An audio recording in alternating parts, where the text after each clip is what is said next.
प्रभू रामचंद्राला वनवासाला जावं लागलं, त्यामागही काहीतरी कारण आहे. भगवंताच्या प्रत्येक गोष्टी माग काहीतरी कारण आहे, त्या भगवंताच्या लीला आहे. नारद महर्षींनी भगवान विष्णूला शाप दिला, याच्या मागही काहीतरी लीला आहे ना. देवाच्या प्रत्येक कार्यामाग काहीतरी तथ्य असतं, त्याशिवाय भगवंत कोणतंही कार्य कारणाशिवाय करत नाही. पहा, एक दिवस नारद महर्षींना फार गर्व झाला. कशाचा? आपल्या तपाचा, आपल्या सामर्थ्याचा फार गर्व झाला. एक दिवस नारद महर्षी हिमालयामध्ये असताना नारदांनी गंगा तीरावर एक गुहा पाहिली आणि त्या गुहेमध्ये नारद महर्षी तपश्चर्याला बसले. आता इंद्राला थरकाप सुटला. इंद्र घाबरला. का? तर माझ्या गादीला काही होऊ नये म्हणून इंद्राला थरकाप सुटला. आता इलेक्शन जर आले तर जो गादीवर बसलेला आहे, जो खुर्चीवर बसलेला आहे, त्याला थरकाप सुटतोच. का? तर ह्या वेळेस मी सोडून दुसरं कोणी निवडून येऊ नये. महाराज, खुर्चीसाठी पहिल्यापासून भांडणं आहेच, खुर्चीसाठी पहिल्यापासून तळमळ आहेच प्रत्येकाची. मग आता इंद्राने नारद महर्षींचं तप भंग करण्यासाठी, तपश्चर्या भंग करण्यासाठी कोणाला पाठवलं? तर आता मदनाला पाठवलं. आणि मदनाला पाठवल्याच्या नंतर त्या मदनाने भरपूर असे प्रयत्न केले. का प्रयत्न केले? तर नारद महर्षींचं तप भंग व्हावं म्हणून प्रयत्न केले. परंतु मदनाने सर्व तऱ्हेचे प्रयोग नारदावर केले, पण नारद पूर्णपणे निर्विकार आनंदात होते, तपश्चर्येमध्ये होते, त्यांना काही झालं नाही. ज्यावेळेस त्यांना कळालं मदनाने आपल्यावर भरपूर प्रयत्न केले तरी सुद्धा आपली तपश्चर्या भंग झाली नाही, त्यावेळेस नारदांना सुद्धा गर्व झाला. गर्व ही फार मोठी गोष्ट आहे. काही काहींना गर्व असतो, मला हे येतं. काही काहींना गर्व असतो प्रॉपर्टीचा, काहींना गर्व असतो पैशाचा, काहींना गर्व असतो माझ्याकडे फार गाड्या आहेत, काहींना सुंदरतेचा गर्व असतो. गर्व प्रत्येकाला प्रत्येक गोष्टीचे गर्व असतील, परंतु नारदांना गर्व झाला की मी फार मोठा साधक आहे. हो, काही काहींना गर्व तर याचा होतो की मला गर्व नाही म्हणून गर्व होतो. काहींना मोठी गमतीची गोष्ट आहे. पहा, कशाचा गर्व होतो? की मला गर्व नाही याचा गर्व कोणाला तरी आहे म्हणून. पण एक गोष्ट लक्षात ठेवा, गर्वाचे घर नेहमी खाली असते. ही गोष्ट लक्षात ठेवायची माझ्या माय बापांनी. गर्वाचे घर नेहमी खाली आहे. मग नारद महर्षींना गर्व झाला आणि नारद महर्षी आता भगवान शंकराकडे गेले आणि भगवान शंकराकडे जाऊन नारद महर्षींनी सर्व हकीकत सांगितली. परंतु त्यातून भगवान शंकराला कळालं की नारदाला तपश्चर्याचा गर्व झालाय, नारदाला साधनेचा गर्व झालाय. परंतु एक गोष्ट लक्षात ठेवा, भगवंताला ते देखवत नाही. का? तर नारद महर्षी संत आहेत, साधू आहेत, महात्मा आहेत आणि देवाचे भक्त आहेत ना. मग देवाचा भक्त वाईट दिशेला जाणं हे भगवंताला कदापि सहन होत नाही. पहा, म्हणून भगवंताने काय केलं? भगवंताने ठरवलं नारदाचं गर्वहरण करायचं.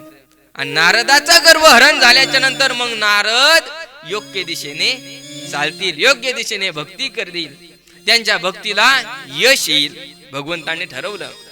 मग भगवंताने ठरवल्याच्या नंतर भगवान शंकर म्हणले, नारदा, आता ही गोष्ट मला सांगितली, परत कोणाला सांगू नको. भगवान विष्णूकडे जर तू गेलास तर विष्णूंना सुद्धा सांगू नको, त्यांनी विषय काढला तरी सांगू नको. आणि असं म्हटल्याच्या नंतर आता नारदच ते, त्यांच्या डोक्यात गर्वच होता, त्यांच्या बुद्धीत गर्वच होता. भगवान विष्णूकडे गेले. विष्णूकडे गेल्याच्या नंतर भगवान विष्णूला सांगितले सर्व हकीकत. भगवान विष्णूला सुद्धा काय वाटलं? आता नारदाला गर्व झाला. भगवंताला कळालं आता माझ्या नारदाला गर्व झालाय. पहा, आणि नारदाच्या आयुष्यामधून गर्व निघून गेला पाहिजे म्हणून भगवंताला आता एक लीला करावी लागली. भगवंताला लीला करावी लागली. भगवंताला वाटलं माझ्या नारदाच्या आयुष्यामध्ये गर्वाचं झाड राहिलं नाही पाहिजे. गर्वाचं झाड नारदाच्या आयुष्यामधून उपटून फेकून दिलं पाहिजे.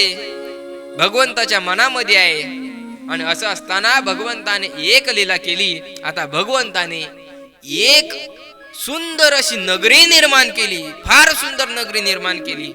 निर्माण केल्याच्या नंतर त्या नगरीचा राजा होता शीलनिधी. शीलनिधी नावाचा राजा होता. आणि त्या राजाला एकदम सुंदर रूपवान अशी एक कन्या होती. उपवर झालेली होती, लग्नाला आलेली होती, तारुण्यामध्ये होती. त्या कन्येचं नाव आहे विश्वमोहिनी. आणि त्या विश्वमोहिनीला नारदाने एक दिवस पाहिलं. आणि पाहिल्याच्या नंतर नारदाला मोह झाला विश्वमोहिनीचा. पहा बरं, साधूला संताला सुद्धा, नारदाला सुद्धा, नारद संत होते, साधू होते, त्या नारदांना सुद्धा विश्वमोहिनीचा मोह झाला. नारदाला वाटलं ही विश्वमोहिनी आपली झाली पाहिजे. नारदाला असं वाटलं. आणि मग नारदाने आता राजाकडे गेले. नारदाने विचारलं, मी नारद आहे. नारदाने सांगितलं, मी नारद आहे. आता कन्येचं लग्न करायचंय ना तुम्हाला, तर तुम्हाला त्या कन्येसाठी वर कसा पाहिजे. तर त्यांनी सांगितलं की आम्हाला वर कसा पाहिजे, रूपवान पाहिजे, सौंदर्यवान पाहिजे, सुशील पाहिजे, वीर पाहिजे, शूर पाहिजे. त्यांच्या अपेक्षा ठेवल्या. आणि आता नारद महर्षी भगवंताकडे गेले, विष्णूकडे गेले. आणि विष्णूकडे गेल्याच्या नंतर नारदाने सांगितलं, देवा मला विश्वमोहिनीशी लग्न करायचंय, तर मला त्यासाठी सुंदर असा चेहरा द्या. पहा बरं, सुंदर असा चेहरा द्या. भगवान विष्णूने नारदाला चेहरा दिला. कशाचा दिला? वानराचा चेहरा भगवान विष्णूने नारदाला दिला. नारदाने वानराचा चेहरा घेऊन त्या स्वयंवरामध्ये नारदजी गेले. आणि गेल्या गेल्या पहिल्याच खुर्चीवर बसले. का? तर विश्वमोहिनी येईल आणि आल्या आल्या माझ्या गळ्यात हार घालेल. का? तर मला विष्णूंनी चेहरा दिलेला आहे, सुंदर चेहरा आहे माझा. आणि माझा चेहरा पाहिल्याबरोबर विश्वमोहिनी माझ्या गळ्यामध्ये हार घालेल असं त्याला वाटलं. परंतु त्याच बरोबर त्याच्याच बाजूला खुर्चीवर भगवान शंकराचे 2 गण आले होते, वेगळे रूप धारण करून. आणि त्यांच्या दोघांमध्ये चर्चा, किती सुंदर मुलगा आहे हा. आता विश्वमोहिनी येईल आणि नारदाच्याच गळ्यात हार घालेल. का? किती सुंदर दिसतायत. दुसऱ्याच्या गळ्यामध्ये विश्वमोहिनी हारच घालू शकत नाही, अशी दोघांमध्ये चर्चा. त्या दोघांमध्ये चर्चा अशी. नारदाला अजून वाटलं, मी एवढा सुंदर आहे, मी एवढा सुंदर आहे. आता माझ्या गळ्यात सोडून विश्वमोहिनी दुसऱ्या कोणाच्या गळ्यात हारच घालू शकत नाही. आणि स्वयंवराला सुरुवात झाली. विश्वमोहिनी हार घेऊन आल्या. आणि आल्याच्या नंतर आता विश्वमोहिनी जशी पुढे आल्या आणि आल्याच्या नंतर विश्वमोहिनीने आता नारदकडे डुंकून सुद्धा पाहिलं नाही, नारदकडे पाहिलंच नाही. आणि तशी समोर गेली आणि समोर जाऊन भगवंताच्या गळ्यामध्ये हार टाकला. भगवंताच्या गळ्यामध्ये हार टाकला. लक्ष्मीला भगवान विष्णू भेटले. आणि हार घातल्याच्या नंतर नारदाला वाटलं, माझा एवढा सुंदर चेहरा असून माझ्या गळ्यामध्ये विश्वमोहिनीने हार घातला नाही. का? अरे हार घालायचं जाऊन द्या, माझ्याकडे पाहिलं सुद्धा नाही. काय भानगड आहे नेमकी? त्यावेळेस ते जे 2 भगवान शंकराचे गण आले होते त्यांनी सांगितलं, नारदजी थोडा आरशात आपला चेहरा पहा. नारद गेले आणि नारदाने पाण्यामध्ये जाऊन पाहिलं. पाण्यामध्ये आपला चेहरा पाहिला.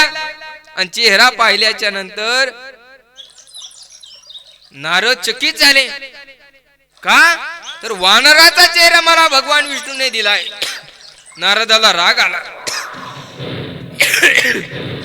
नारदाला राग आला.